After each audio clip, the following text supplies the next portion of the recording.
The best there is when it comes to information. The best there is for information. My next guest, Ryan Mauro. You've heard his name before. He's been here a number of times. Been a while, though. Investigative researcher for Capital Research Center. Also an adjunct professor, Regent University, and the former director of intelligence for the Clarion Project, a counter-extremism organization. A lot of extremism going on right now. Ryan, thank you for being here.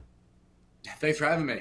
Obviously, we've seen attacks on people like Charlie Kirk 3 weeks ago today, murdered in front of 3,000 students because of ratcheted up political violence in this country. We saw just over the weekend a Mormon church attacked and burned because of attacks on faith in this country of all kinds, whether they be Jewish or Christian or Mormon or whatever it might be.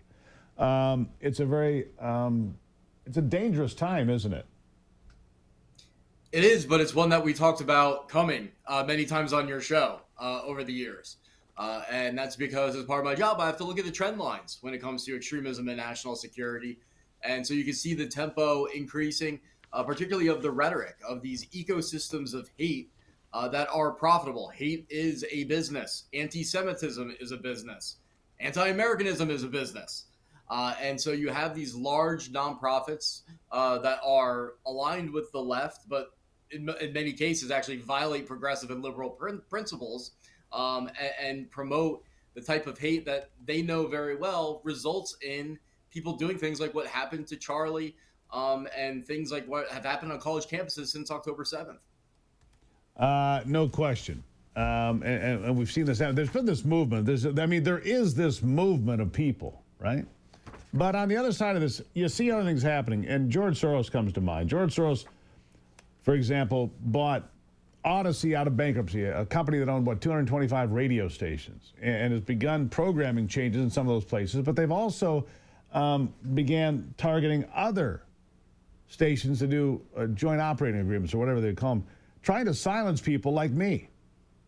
Soros Open Society gave $80 million to pro-terror groups in addition to that. You've just reported this. Tell us what that's about. Sure. So it took many months to do this, but for Capital Research Center, where I work, they gave me the time to go through thousands of grants by George Soros and his Open Society foundations, that's his charitable network, going to groups around the world, which I was surprised to find out no one had actually done. The reporting connecting to extremism was always in drips and drabs. And so I focused very narrowly not even on anti-Semitism and anti-Americanism, of which the dollar amount would be much larger. I just wanted to know how much was going to terrorists and groups that are explicitly pro-terrorism. And when I looked at the numbers and I went through these grants, my mind was blown because they admit that they only disclose what they're comfortable disclosing. And of what they're comfortable disclosing on their website, what I found was over $80 million since 2016 going from George Soros to literal domestic terrorist groups on American soil and pro-terrorism groups in the U.S. and abroad. Like who? Give me some examples here of what we're dealing with. Sure. The Center for Third World Organizing is probably the clearest example because they have what they call a hub with the Anarchist Ruckus Society and two other organizations that they bring together that openly talks about how they throw down in the streets during the uprising in 2020 and then in 2021, referring to what happened after George Floyd passed away and the rioting that was going on there. And they boast of training organizations and individuals. So there is an open boasting by the groups that receive Soros's money of engaging in criminal activity. And what we showed in the report is that according to the IRS code, nonprofits, which is a privilege, not a right like free speech, having a tax-exempt organization is a privilege.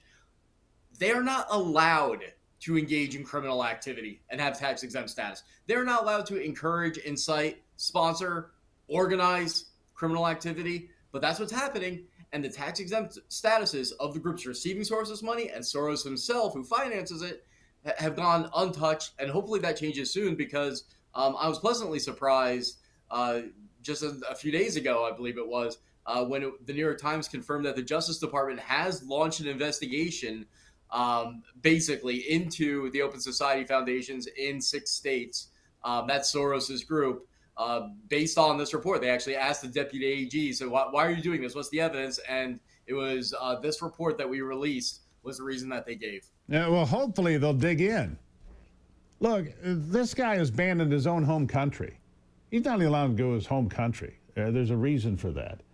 He's been meddling mostly in the shadows, but sometimes out in the open. He meddled with free speech. He meddled with, social media. He meddled with messaging. I consider him a dangerous individual. I'll give you the last word. Sure. Well, what I would add is that while everyone is talking about RICO and these other possible charges, the case for having tax exempt status is easier. It can be done more quickly, would be more powerful because that targets the organization as a whole and would cause a flight of donors, those who are unaware that their money's going towards filth and those who know it but don't want to get in trouble. You could see this network, not just of Soros, but of other groups, crumbling overnight. And so that's why when I released this report, I said, I will volunteer my time to an organization that if you want me to help you make sure your money's not going to terrorists, I'll do that for you. But if you don't take my offer, pretty good idea. If you really want that to happen, you're in trouble. Yeah. I'll make sure your money doesn't go to terrorists. What a concept. Right? What a concept. Ryan, pretty good idea. I appreciate you being here. It's a volatile time in America, that's for sure. It's never been more important to be vigilant about what we're doing, sir. Thank you for being here. Thank you. All right. Really appreciate it. Ryan Mauro. Man, he knows. He's had an eye on these things for a long time and made sure that he's keeping up with all of this. So much going on, though. How could one person do it? I don't know that they could. Maybe this is the place for AI. Maybe. After the break, we'll just take a break, a clean, deep, cleansing breath. Maybe some baseball. How about that after the break?